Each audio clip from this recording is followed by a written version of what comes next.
Hi everyone, today topic exception handling. Sir exception handling ఎందుకు use చేస్తాం sir అంటే మనం లాంగ్వేజ్ అంటే ఏ ప్రోగ్రామింగ్ లాంగ్వేజ్ రాసినా సరే మనకి కొన్ని కాన్సెప్ట్ ఏ ప్రోగ్రామింగ్ లాంగ్వేజ్ అయినా సరే మనకి ఎర్రర్స్ అనేవి వస్తూ ఉంటాయి. సో మనం అటువంటి ఎర్రర్స్ని ఏ లాంగ్వేజ్లో అయినా సరే టూ టైప్స్గా చెప్తారు సార్. ఒకటి కంపైల్ టైమ్ ఎర్రర్ అని, second one run time error అని చెప్తారు సార్.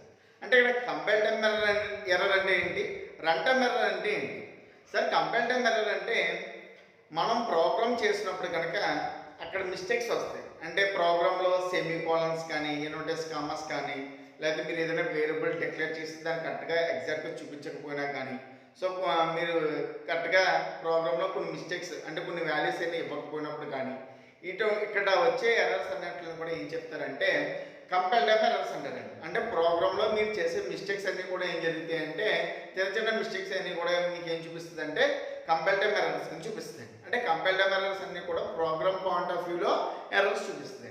మరి రన్ టైమ్ ఎర్రర్ అంటే ఏం చూపిస్తుంది సార్? ఇక్కడ రన్ టైమ్ ఎర్రర్ అంటే మీరు ప్రోగ్రామ్ అంతా కరెక్ట్గా రాస్తారు కానీ అవుట్పుట్ వచ్చేటప్పటికి మాత్రం వేరే రిజల్ట్ వస్తుంది. అవుట్పుట్ వచ్చేటప్పటికి ఏమొస్తుందండి? వేరే రిజల్ట్ వస్తుంది సార్. ఆ వేరే రిజల్ట్ వచ్చినప్పుడు వచ్చే ఎర్రర్స్ అన్నిటిని కూడా రన్ టైమ్ ఎర్రర్ అంటారు. అంటే మీరు ఎడిషన్ చేద్దాం అనుకున్నారు అనుకోండి, సో మీకు కరెక్ట్గా అవుట్పుట్ వచ్చేస్తే ఓకే సార్.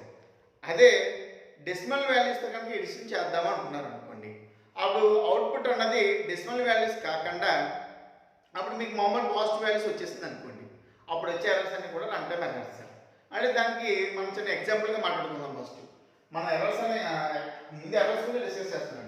సో ఇక్కడ మేము కంపైల్ టైమ్ అంటున్నాను సార్, కంపైల్ టైమ్ ఎర్రర్ అన్నాను అండ్ రన్ టైమ్ ఎర్రర్ అని అంటున్నాను సార్. సో నేను కంపైల్ టైమ్ ఎర్రర్ అంటే ప్రోగ్రామ్లో మీరు సెమీకోలన్స్ ఏమైనా మిస్టేక్స్ చేస్తే ఇప్పుడు వచ్చే మిస్టేక్స్ అన్నింటిని కూడా కంపైల్ టైమ్ ఎర్రర్ అంటున్నాను. సెకండ్ మనం రన్ టైమ్ ఎర్రర్ అంటున్నాను సార్. రన్ టైమ్ ఎర్రర్ ఏం చేస్తే రన్ టైమ్ ఎర్రర్ మనం తీసుకున్న డేటా టైప్ అన్నది డేటా టైప్ తీసుకుని వేరియబుల్ అయినా మనం ఎడిషన్ చేద్దాం అనుకున్నాం. అంటే ఇంటీజర్ తీసుకున్నారు సార్. Integer A comma B comma C అని తీసుకున్నారండి.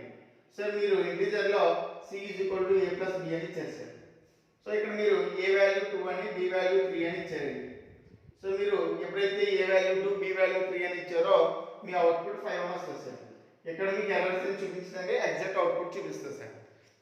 అది కాకుండా నేను ఇక్కడ తీసుకున్న డేటా టైప్ ఫ్లోట్ అని తీసుకున్నాను సార్. ఫ్లోట్ అని తీసుకున్న తర్వాత నేను అదే వాల్యూస్ ఏ వాల్యూ ఏమో 2.5 బి వాల్యూ ఏమో 3.5 ఇచ్చాను సార్. సో మీకు అవుట్పుట్ ఏం రావాలంటే ఏ వాల్యూ ఏమో 2.5 ఇచ్చాను సార్, బి వాల్యూ 3 అని ఇచ్చాను సార్. అప్పుడు అవుట్పుట్ వాల్యూస్ ఏం రావాలి, మీకు వాల్యూస్ ఏం రావాలి సార్ అంటే 2.5 ప్లస్ 3 అంటే మీకు 5.5 రావాలి సార్ ఆన్సర్. కానీ 5.5 రాదు సార్. 5.5 వచ్చేస్తుంది ఎప్పుడు ఫ్లోట్ తీసుకున్నాం కాబట్టి. ఇదే వాల్యూ కనుక మీరు ఇంటీజర్ తీసుకుని చేశారు అనుకోండి, ఇదే వాల్యూస్ ఇక్కడ మీరు తీసుకున్న డేటా ఫ్లోట్ తీసుకుంటే ఎగ్జాక్ట్ ఆన్సర్ వచ్చేస్తుంది సార్. అదే వాల్యూ కనుక మీరు ఇంటీజర్ తీసుకుని సేమ్ ఇవే వాల్యూస్ ఇచ్చారు అనుకోండి సార్, మీకు అవుట్పుట్ ఏం చూపిస్తుంది అంటే 5 మాత్రమే చూపిస్తుంది సార్. 0.5 చూపించదు. ఎందుకంటే ఇంటీజర్ పాజిటివ్ నెగిటివ్ నెంబర్స్ చూపిస్తుంది తప్ప డెసిమల్ వాల్యూస్ చూపించదు.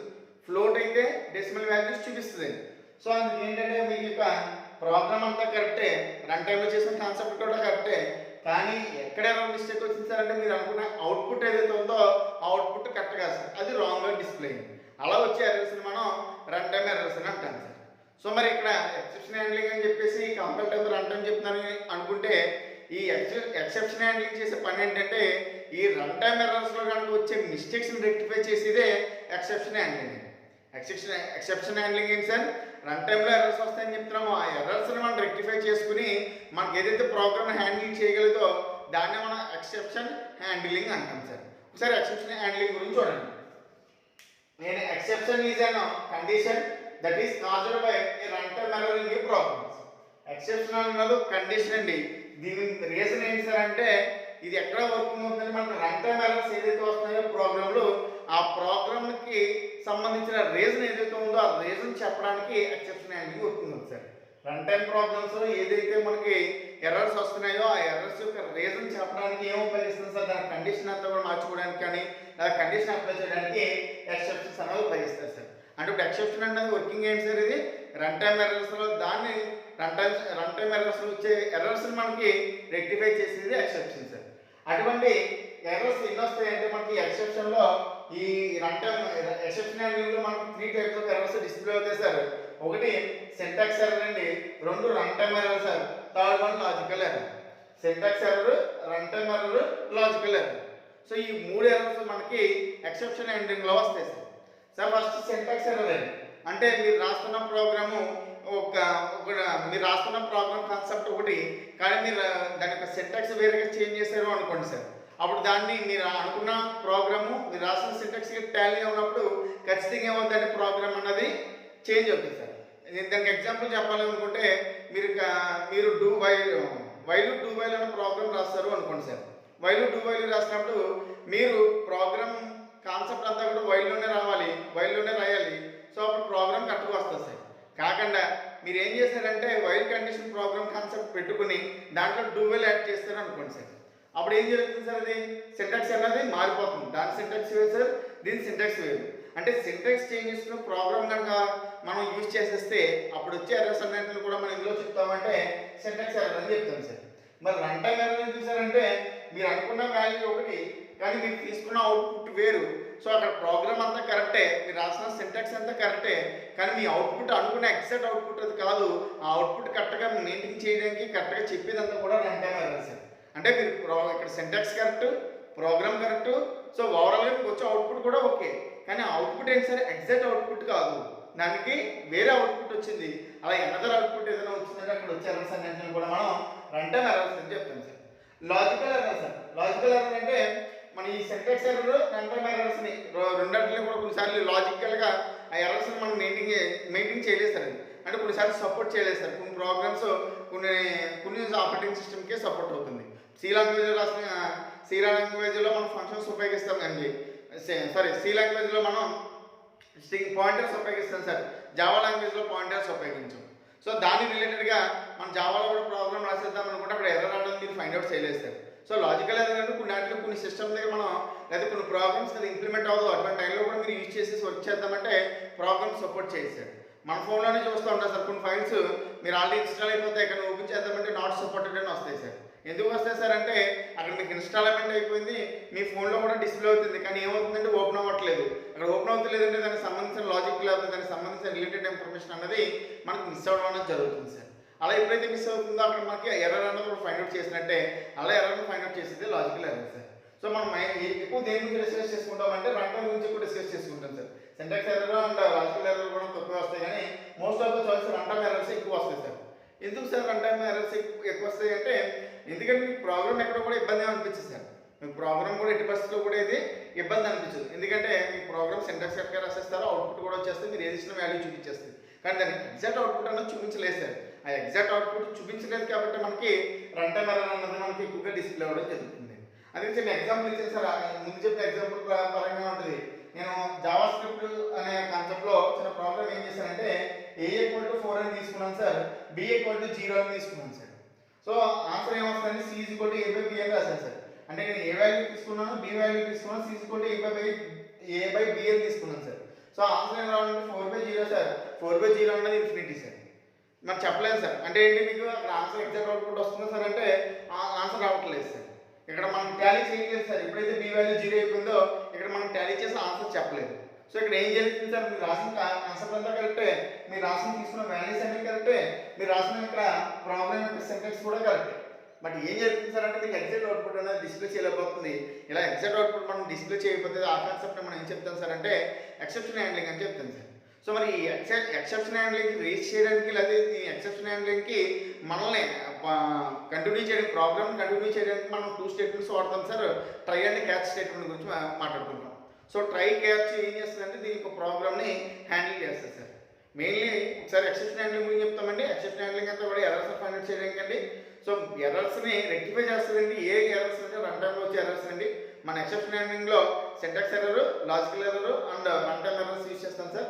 సో ఈ 3 ఎర్రర్స్ని ఉపయోగించడం వల్ల మనం ఎక్సెప్షన్ హ్యాండ్లింగ్ అనేది యూజ్ చేయడం జరుగుతుందండి. సో దీన్ని రెక్టిఫై చేసేది try and catch statement sir. So మనం ఎక్సెప్షన్ హ్యాండ్లింగ్ చెప్పుకున్నప్పుడు ఎర్రర్స్ గురించి డిస్కస్ చేస్తామండి. ఎర్రర్స్తో పాటు మనం ఏం చెప్పామంటే ఈ exception handling try, catch, statements కూడా మనం ఫాలో అవుతుందని చెప్తాను సార్. అంటే try, catch and final statements అని 3 కాన్సెప్ట్లు కూడా ఈ ఎర్రర్స్ని రెక్టిఫై చేస్తాయండి. అంటే ఈ ట్రై క్యాచ్ స్టేట్మెంట్ ఏ విధంగా మనకు వర్కింగ్ అవుతుందో చూద్దాం సార్. సో మనం JavaScript implement the try, catch, finally construct as well as throw operator to handle exceptions.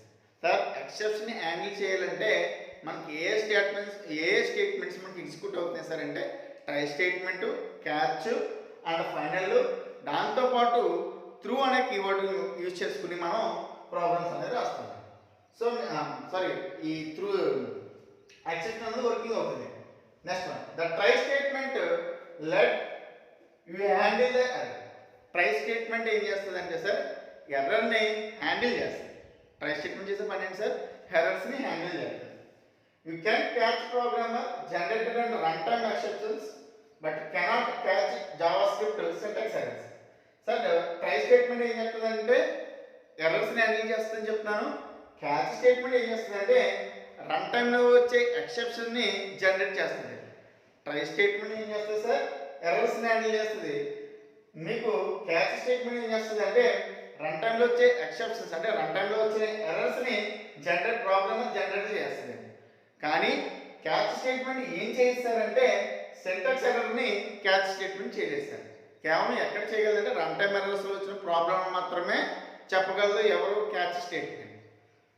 కానీ సింటాక్స్ ఎర్రర్లో వచ్చిన జావా స్క్రిప్ట్ స్టేట్మెంట్ని క్యాచ్ స్టేట్మెంట్ చెప్పలేదు. నెక్స్ట్ వన్ ఏం చెప్పాను sir first try, catch, final స్టేట్మెంట్స్తో పాటు త్రూ స్టేట్మెంట్ కూడా మనకి ఎక్సెప్షన్ హ్యాండ్లింగ్లో యూజ్ అవుతుందని చెప్తున్నాం. లాస్ట్ త్రూ గురించి చూద్దాం sir. The through statements let's you create custom errors means logical errors. ఫైనల్గా మీకు లాజికల్ ఎర్రర్స్ అయినా ఫైండ్ అవుట్ చేయాలి అంటే ఇక్కడ మెసేజ్ అయినా డిస్ప్లే చేయాలి, లాజికల్ ఎర్రర్స్ అయినా ఫైండ్ అవుట్ చేయాలంటే త్రూ స్టేట్మెంట్ అనేది ఉపయోగిస్తుంది సార్. అంటే త్రూ స్టేట్మెంట్ అంటే త్రూ ఎర్రర్స్ చేసే పని ఏంటంటే త్రూ ఎర్రర్స్ అనేది బూలియన్ ఫంక్షన్స్ కానీ లేకపోతే నెంబర్స్ కానీ లేదా ఆబ్జెక్ట్స్ కానీ ఇక్కడ ఏదైనా ఎర్రర్స్ జరుగుతున్నాయంటే అప్పుడు ఏ కీవర్డ్ ఉపయోగిస్తారు సార్ అంటే ఏ స్టేట్మెంట్ ఉపయోగిస్తారు సార్ అంటే త్రూ స్టేట్మెంట్ ఉపయోగిస్తారు సార్. బూలియన్ కానీ నెంబర్స్ కానీ ఆబ్జెక్ట్స్ కానీ వచ్చినప్పుడు ఏ స్టేట్మెంట్ యూజ్ చేస్తాం సార్ మనం త్రూ అనే స్టేట్మెంట్స్ ఉపయోగిస్తారు సార్. అక్కడ వచ్చే ఎర్రర్స్ అన్నింటిలో కూడా మనం ఏం చెప్తామంటే కస్టమ్ ఎర్రర్స్ కింద మాట్లాడుకుంటాం సార్. ఇంకా కస్టమ్ ఎర్రర్స్ కింద మాట్లాడుకుంటాం సార్. సో ఈ విధంగా మనకి ఈ ఎక్సెప్షన్ హ్యాండ్లింగ్ జరగాలి అంటే మాత్రం ఖచ్చితంగా ఏం జరగాలి sir try, catch, final statements జరగాలి. సో ఈ అన్ని స్టేట్మెంట్స్ ఏం చేస్తాయి సార్ ఎక్సెప్షన్ హ్యాండ్లింగ్ యొక్క ప్రోగ్రామ్స్ రన్ చేస్తాయి. ట్రై ఏం చేస్తుంది అంటే మనకి స్టార్టింగ్ ఎర్రర్స్ని హ్యాండిల్ చేస్తుందండి. క్యాచ్ ఏం చేస్తుంది అంటే రన్ టైమ్ ఎర్రర్స్ ప్రోగ్రామ్స్ని హ్యాండిల్ చేస్తుంది సార్. కానీ క్యాచ్ స్టేట్మెంట్ ఏం చేయలేదు సార్ అంటే మనకి సింటాక్స్ ఎర్రర్స్ని ఫైండ్ అవుట్ చేయలేదు. దీంతో పాటుగా మనకి త్రూ అనే స్టేట్మెంట్ ఉపయోగిస్తుంది సార్. త్రూ స్టేట్మెంట్ చేసే పని ఏంటంటే కస్టమ్ ఎర్రర్స్ అంటే లాజికల్ ఎర్రర్స్ అని చెప్తే సార్ ఆ లాజికల్ ఎర్రర్ ఏంటంటే బూలియన్స్ కానీ నెంబర్స్ కానీ లేకపోతే మనం ఆబ్జెక్ట్స్ కానీ తీసుకున్నప్పుడు ఆ ఎర్రర్స్ని ఫైండ్ అవుట్ చేసేది ఏంటి సార్ అంటే మనకి కస్టమ్ ఎర్రర్స్ సార్. సో అది ఎక్కడ ఏ కీవర్డ్ ఉపయోగిస్తుంది సార్ అంటే ఏ స్టేట్మెంట్ ఉపయోగిస్తుంది సార్ అంటే త్రూ అనే స్టేట్మెంట్ ఉపయోగిస్తుంది సార్. సో మన ఎగ్జాంపుల్ పరంగా కనుక మనం మాట్లాడుకుంటే మనం ట్రై అనే ఒక స్టేట్మెంట్ తీసుకున్నాం సార్, కోడ్ని రన్ చేస్తుంది. లేదు సార్ ఇక్కడ ఎర్రర్ వచ్చింది అంటే మనం ఫస్ట్ అదే మాట్లాడుకున్నాం sir try code to run అన్నాం సార్. ట్రై స్టేట్మెంట్ ఏం చేస్తుంది హ్యాండిల్ ద ఎర్రర్స్ అంటే దేని హ్యాండిల్ చేయలేదు సార్ ఎర్రర్స్ని కోడే కదా మనం ఏదైతే ప్రోగ్రామ్ రాస్తాం ప్రోగ్రామ్లో రాసేదంతా కూడా కోడే కదా సార్. సో ఆ కోడ్ని రన్ చేస్తాం sir. So code the run next చేసేది సార్ రన్ టైమ్ ఎర్రర్ చెప్పాలి. రన్ టైమ్ ఎర్రర్ చెప్పాలంటే ఈ స్టేట్మెంట్ ఉపయోగిస్తాం సార్ క్యాచ్ స్టేట్మెంట్ ఉపయోగిస్తాం. క్యాచ్ స్టేట్మెంట్ రాసిన తర్వాత ఇక్కడ ఏదైతే code of run except occurs అంటున్నాం. సో ఇక్కడ code of run except occurs అంటే రన్ టైమ్ ఎర్రర్ అండి. సో క్యాచ్ స్టేట్మెంట్ చేసే పని ఏంటి సార్ రన్ టైమ్ ఎర్రర్స్. కానీ క్యాచ్ స్టేట్మెంట్ ఏం చేసేదంటే మనకి జావా స్క్రిప్ట్ సింటాక్స్ ఎర్రర్స్ని నేను ఫైండ్ అవుట్ చేయలేదండి క్యాచ్ స్టేట్మెంట్. ఫైనల్ ఏంటి సార్ లాస్ట్ ఫైనల్ ఇస్తుంది సార్. ఫైనల్ ఏం చేస్తుందంటే code that is always executed regardless అండి. మొత్తం try statement, catch statement, final statement last స్టేట్మెంట్లో మీరు కోడ్ ఏదైతే ఎగ్జిక్యూట్ చేద్దాం అనుకున్నా కోడ్ ఎగ్జిక్యూట్ చేస్తుంది ఫైనల్ స్టేట్మెంట్. సో ఇక్కడ ఒక కీ పాయింట్ ఏంటంటే సార్ మనం ట్రై స్టేట్మెంట్ రాసిన తర్వాత అయితే క్యాచ్ స్టేట్మెంట్ రాస్తాం సార్ లేకపోతే ఫైనల్ స్టేట్మెంట్ రాస్తాం సార్. అందుకే నేను ఇక్కడ బ్రాకెట్లో పెట్టాను సార్ దీన్ని. సో బ్రాకెట్లు ఎందుకు పెట్టానంటే కేవలం క్యాచ్ స్టేట్మెంట్ అయినా లేకపోతే ఫైనల్ స్టేట్మెంట్ ఏదో ఒక స్టేట్మెంట్ మాత్రమే రాస్తాను సార్.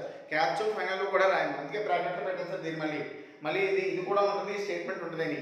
సో ఇక్కడ క్యాచ్ స్టేట్మెంట్ ఏవైతే అంటారు ఎక్స్ప్రెషన్స్ చేస్తుందో ఫైనల్ కూడా అదే చేస్తారు సార్. రెండు కూడా కోడ్ ఎగ్జిక్యూట్ చేసేదే, కానీ ఎక్కడ ఫైనల్ మన ప్రోగ్రామ్ అవుట్పుట్లో వచ్చినప్పుడు సార్. సో ఈ విధంగా మనకి ఎక్సెప్షన్ హ్యాండ్లింగ్ అన్నది వర్కింగ్ అవుతుందండి. ఏ విధంగా sir? Try, catch, final statements ద్వారా ఎర్రర్స్ రెక్టిఫై చేసుకుంటుందండి. సో ఇది ఎక్సెప్షన్ హ్యాండ్లింగ్ సార్. సో ఇది exception handling sir. Next topic regular expressions sir. Regular expressions అంటే మనం ప్రాబ్లమ్స్ రాస్తున్నప్పుడు నెంబర్స్ రాస్తామండి, డిజిట్స్ రాస్తాము, అండ్ కొన్ని క్యారెక్టర్స్ రాస్తాం సార్. సో ఇవన్నీ కూడా ఇంకా నెంబర్ ఆఫ్ కంటెంట్స్ అనేది మనం తీసుకోవడం జరుగుతుంది సార్. ఇది తీసుకున్నప్పుడు అక్కడ జరిగే ప్రాసెస్ అంతా కూడా ఒక డిఫరెంట్ ఎక్స్ప్రెషన్స్తో చూపిస్తామండి. అలా డిఫరెంట్ ఎక్స్ప్రెషన్స్ మనం ఆబ్జెక్ట్స్ కింద ఉపయోగించుకుంటాం. ఆ ఆబ్జెక్ట్స్ని ఏం చెప్తాడంటే సార్ వీడు రెగ్యులర్ ఎక్స్ప్రెషన్స్ అని చెప్తారు సార్. సో ఆ రెగ్యులర్ ఎక్స్ప్రెషన్ మ్యాటర్ చూసి ఒకసారి ప్రాబ్లమ్ ఎక్స్ప్రెషన్ తీసుకుంటే అయిపోతుంది. A regular expression is an object that describe pattern of a character sir. So ఇక్కడ మనం రెగ్యులర్ ఎక్స్ప్రెషన్ అనేది ఒక ఆబ్జెక్ట్ కింద తీసుకుంటామండి. ఇది ఏ విధంగా చెప్తాను సార్ అంటే ప్యాటర్న్ ఆఫ్ క్యారెక్టర్స్ అని చెప్తాను సార్. అంటే నెంబర్ ఆఫ్ క్యారెక్టర్స్ తీసుకుంటాం కాబట్టి different types of pattern of characters కింద తీసుకుంటాం.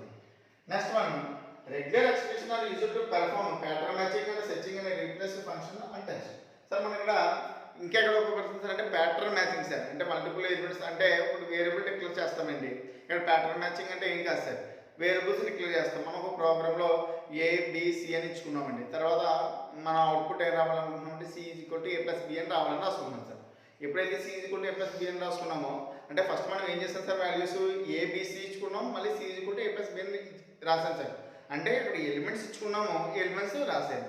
అంటే ఇది కాకుండా మీరు స్టార్టింగ్ ఏమో A, B, C అని ఇచ్చి మళ్ళీ మీరు అవుట్పుట్ రావాలనుకున్నప్పుడు Z=X+Y రావాలని అనుకోండి, అవుట్పుట్ వస్తుందా సార్?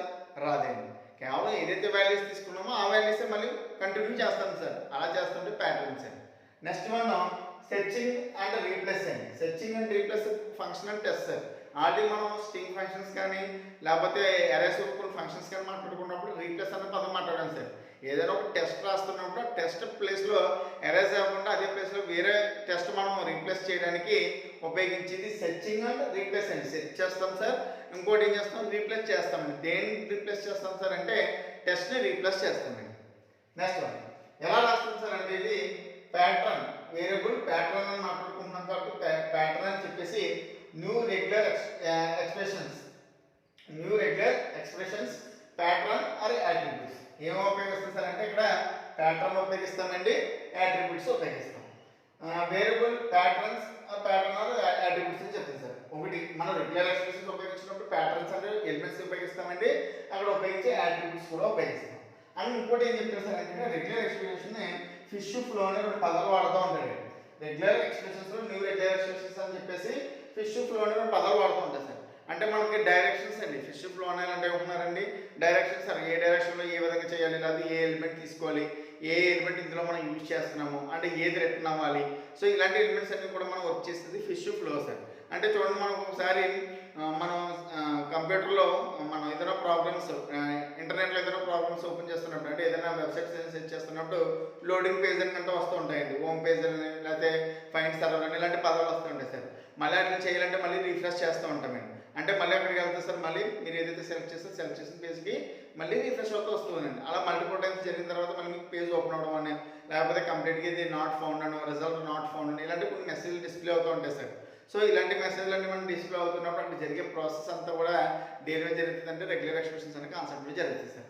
దాని ప్రాబ్లం జరుగుతుంది సార్. స్క్రిప్ట్ జావా స్క్రిప్ట్ తీసుకుంటానండి, జావా స్క్రిప్ట్లో రాస్తాను కాబట్టి స్ట్రింగ్ నేను Java script is an interesting subject అని చెప్పేసి నేను ఒక స్ట్రింగ్లో వేరియబుల్ రాస్తున్నాను సార్. తర్వాత నేను వేరియబుల్ ఆర్ఏ అని చెప్పేసుకున్నాను సార్. రిజల్ట్ అయినా ఒక పదం తీసుకుని న్యూ రెగ్యులర్ ఎక్స్ప్రెషన్ స్క్రిప్ట్ అని చెప్పేసి జీ అని రాసుకున్నాను సార్. జీ అంటే గ్రాఫిక్స్ అండి. నెక్స్ట్ వేరియబుల్ రిజల్ట్ ఎక్స్ప్రెషన్ ఏం రాస్తాను సార్, స్ట్రింగ్ అని రాసుకున్నాను సార్. అంటే ఇక్కడ నాకు ఏ మెసేజ్ రావాలి అంటే Java script is and interesting subject అని రావాలి. నెక్స్ట్ డాక్యుమెంట్ డాట్ రైటర్లలో నేను అదే రాసాను sir. Test written value declare చేసి రిజల్ట్ అని పెట్టుకున్నాను. అండ్ ఇంకోటి ఏం తీసుకున్నాను సార్, రెగ్యులర్ ఎక్స్ప్రెషన్ పుషింగ్ అని తీసుకున్నాను సార్. ఇక్కడ కూడా నేను రిజల్ట్ EXEC అని ఎక్సెప్షన్ తీసుకున్నాను. ఇక్కడే రాసాను సార్ అంటే టెస్ట్ టు రిటర్న్ వాల్యూ అని రాసాను సార్. అంటే మీకు నేను ఏం చేస్తాను సార్ అంటే నేను ఇక్కడ చేసే పని ఏంటి సార్, మల్టిపుల్ టైమ్స్ వర్క్ చేయడం, ఇక్కడ సంథింగ్ అంటే రిప్రెషన్ కూడా అంటున్నాం కాబట్టి నేను Java is an interesting subject అని రావాలి సార్ కంటెంట్. మీరు ఓపెన్ చేస్తే ఎక్కడంటే టెస్ట్ 1 టెస్ట్ 2 అని, టెస్ట్ 1 క్లిక్ చేస్తే వాల్యూ రావాలి సార్, టెస్ట్ 2 క్లిక్ చేస్తే మళ్ళీ టెస్ట్ 1కి రిటర్న్ అవ్వాలి. సో ఫైనల్గా మీకు ఏం రావాలంటే Java is an interesting subject అని రావాలి. సో ఇక్కడ ఏం చేస్తారంటే కొన్ని ఎక్స్ప్రెషన్స్ తీసుకున్నాను, ఆ ఎక్స్ప్రెషన్స్ తగ్గట్టుగా మనం ఏది క్లిక్ చేస్తే ఓపెన్ అవ్వాలి sir. User ID password enter చేస్తాను సార్, సబ్మిట్ అంటే సబ్మిట్ అవ్వాలి సార్ లాగిన్ అయిన తర్వాత. లేదు అనుకోండి అందులో అయినా ఎర్రర్ మిస్టేక్ వచ్చినందుకు మెసేజ్ అనేది డిస్ప్లే చేయాలి సార్. మనం ఏ వర్క్ చేసినా సరే అది ఎగ్జాక్ట్ అవుట్పుట్ చూపించాలి, లేకపోతే అది ఏం జరుగుతుందో మనం మెసేజ్ డిస్ప్లే చేయగలగాలి. అలా చేయాలి అనుకుంటే ఖచ్చితంగా ఏం ఉపయోగిస్తాం సార్ అంటే రెగ్యులర్ ఎక్స్ప్రెషన్స్ అన్నది ఉపయోగిస్తూ ఉంటాం సార్. సో ఇంకా మనం దీంట్లో నెంబర్ ఆఫ్ రెగ్యులర్ ఎక్స్ప్రెషన్స్ ఉపయోగిస్తామండి. అంటే డాటా డిజిట్ నెంబర్స్ అని, లేకపోతే వర్డ్ అని, లేకపోతే డాక్యుమెంట్స్ అని, సో డిఫరెంట్ కీవర్డ్స్ ఉపయోగిస్తూ ఉంటాం సార్. అవన్నీ కూడా ఎక్స్ప్రెషన్స్ మాట్లాడుకుంటామండి.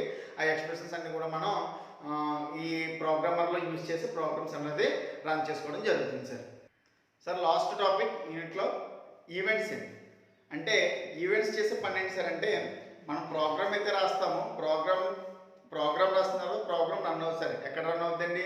బ్రౌజర్లో రన్ అవుతుంది సార్. సో మరి ఈ బ్రౌజర్లో రన్ అవుతున్నప్పుడు అక్కడ జరిగే ఈవెంట్స్ ఏంటి అంటే బ్రౌజర్లో రన్ అవుతున్నప్పుడు బ్రౌజర్ని ఏ విధంగా యాక్సెప్టెన్స్ చేస్తుంది అండ్ ఆ బ్రౌజర్ తగ్గట్టుగా ఆ బ్రౌజర్లో ఇంకా ఏమైనా యాక్షన్స్ చేస్తామా, దాన్ని ఇంకా డిస్ప్లే చేస్తామా, సో ఇలాంటి యాక్షన్స్ అక్కడ ఏమైనా యాక్షన్స్ అయినా జరిగేది అన్నట్లు కూడా మనం ఈవెంట్స్ అని చెప్పుకుంటాం sir. And event is any change that the user makes to the state of the browser. ఒక బ్రౌజర్లో జరిగే ప్రతి ఈవెంట్ కూడా అంటే అక్కడ జరిగే ప్రతి యాక్షన్ కూడా మనం చేసే ప్రతి వర్క్ని కూడా ఏమని చెప్తామంటే ఈవెంట్ అని చెప్తాం sir. A JavaScript can be executed when a event occurs like when a user clicks on a HTML element sir.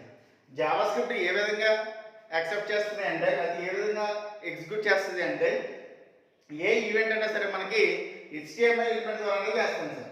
అంటే మీరు ఏ లాంగ్వేజ్లో మీరు సిఎస్ఎస్ ఉపయోగించినా లేకపోతే జావా స్క్రిప్ట్ ఉపయోగించినా కూడా ఎక్కడ రాస్తాం సార్ అంటే HTML ప్రోగ్రామ్లో రాస్తాం సార్. మీరు జరిగే ప్రతి ప్రాసెస్ కూడా ఏం చేస్తారు అక్కడ ఎలిమెంట్ ఇక్కడ ఇచ్చుకుంటేనే ఇక్కడ అప్లై అవుతుంది సార్ బ్రౌజర్లో. బ్రౌజర్ తర్వాత తను ఇది యాక్టివేట్ చేసుకోలేదు. మీరు ఏదైనా యాక్టివేట్ చేయాలన్నా దాన్ని యూజ్ చేయాలన్నా సరే ఎక్కడ రాస్తారు సార్ అంటే HTML ఎలిమెంట్స్ని ఉపయోగించుకుని రాసుకోవడం జరుగుతుంది సార్. అలా జరిగే ప్రతి యాక్షన్ కూడా ఇక్కడ ఏం చెప్తామంటే ఈవెంట్స్ అని చెప్తాం sir. Third point, to execute A code when a user clicks on an element at JavaScript code to an HTML attribute. ఏం చేస్తుంది సార్ ఇక్కడ ఎలా ఎగ్జిక్యూట్ అవుతుంది సార్ అంటే కోడ్ అనేది మీరు ఏదైతే ఎలిమెంట్ తీసుకుంటారో ఆ ఎలిమెంట్ JavaScript కోడ్ ద్వారా అండ్ ఇంకేం జరిగింది సార్ అంటే HTML అట్రిబ్యూట్స్ ద్వారా, అంటే HTML attributes and JavaScript code ద్వారా చేసే యాక్షన్స్ అన్నిటిని కూడా మనం ఏం చెప్తాము అంటే ఈవెంట్స్ అని చెప్తాం సార్. సో ఈవెంట్స్ మనకి ఏ విధంగా జరుగుతాయంటే అంటే ఇప్పుడు ఏ ఈవెంట్ జరుగుతుంది సార్ అంటే క్లిక్ ద మౌస్ అని కానీ, web page loaded and message display అవ్వడం కానీ, image as coded and message display అవ్వడం కానీ, లేకపోతే HTML ఫామ్ అని మనకి డిస్ప్లే అవ్వడం కానీ, ఇలా ఏమైనా మెసేజ్లు అన్ని డిస్ప్లే అవుతుంటే అవన్నీ కూడా మనం ఏం చెప్తాం సార్ ఈవెంట్స్ కింద చెప్తాం సార్. ఒక రకంగా చెప్పాలంటే మనం వెబ్ పేజ్ ఓపెన్ చేసిన తర్వాత పైన మనకి forward button, backward button and refresh page, reload page and history ఇలాంటి ఆప్షన్స్ అన్ని అప్లై అవుతాయి చూడండి సార్. అవన్నీ ఏంటి సార్ ఈవెంట్స్ సార్. ఒక బ్రౌజర్ ఓపెన్ చేసిన తర్వాత బ్రౌజర్కి హిస్టరీ ఉంటుందండి, బ్రౌజర్లో డౌన్లోడ్స్ చేస్తే డౌన్లోడ్ చేసి ఉంటాయి, నెక్స్ట్ దాని యొక్క సేవ్ పేజ్ ఉంటుంది, డౌన్లోడ్ పేజ్ ఉంటుంది. ఇవన్నీ ఏంటి సార్ అంటే ఈవెంట్స్ సార్. ఆ ఈవెంట్స్ అన్నీ కూడా మనం ఇక్కడ ఈ HTML ఎలిమెంట్స్ ఉపయోగించి ఏదైతే జావాస్క్రిప్ట్ కోడ్ ఉంటుందో జావాస్క్రిప్ట్ కోడ్ ఉపయోగించి మనం రాస్తూ ఉంటాం సార్. అలా రాసేటిని ఇక్కడ ఏం చెప్తాము అంటే ఈవెంట్స్ అని చెప్తాను సార్. మనం మేజర్గా ఎక్కువగా ఉపయోగించే ఈవెంట్స్ ఏంటంటే ఆన్ క్లిక్ అని కానీ, లేదా ఆన్ డబుల్ క్లిక్ అని కానీ, లేకపోతే బ్లర్ అని కానీ, సబ్మిట్ అని కానీ, ఫోకస్ అని కానీ, లేకపోతే మూవ్ ఆన్ కానీ, మూవ్ చేయడం కానీ, ఫార్వర్డ్ కానీ, బ్యాక్వర్డ్ కానీ, అప్ కానీ, డౌన్ కానీ, ఇవన్నీ కూడా ఏం జరిగితే సార్ అంటే ఈవెంట్స్ సార్. ఈ ఈవెంట్స్ అన్నీ జరిగే వర్క్ ఏంటంటే ఏదైనా వెబ్ పేజ్ ఏదైతే ఓపెన్ చేస్తున్నామో ఆ వెబ్ పేజ్లో జరిగే యాక్షన్స్ అన్నిటిని కూడా మనం ఏం చెప్తాం సార్ అంటే ఈవెంట్స్ అని చెప్పుకుంటాం సార్. సో ఇది ఈవెంట్స్ టాపిక్. సో ఓవరాల్ మనం థర్డ్ యూనిట్ గురించి డిస్కస్ చేసుకున్నామండి. ఓవరాల్ థర్డ్ యూనిట్ టాపిక్స్ అన్ని కూడా కవర్ చేయడం జరిగింది. ఇక్కడతో థర్డ్ యూనిట్ కంప్లీట్.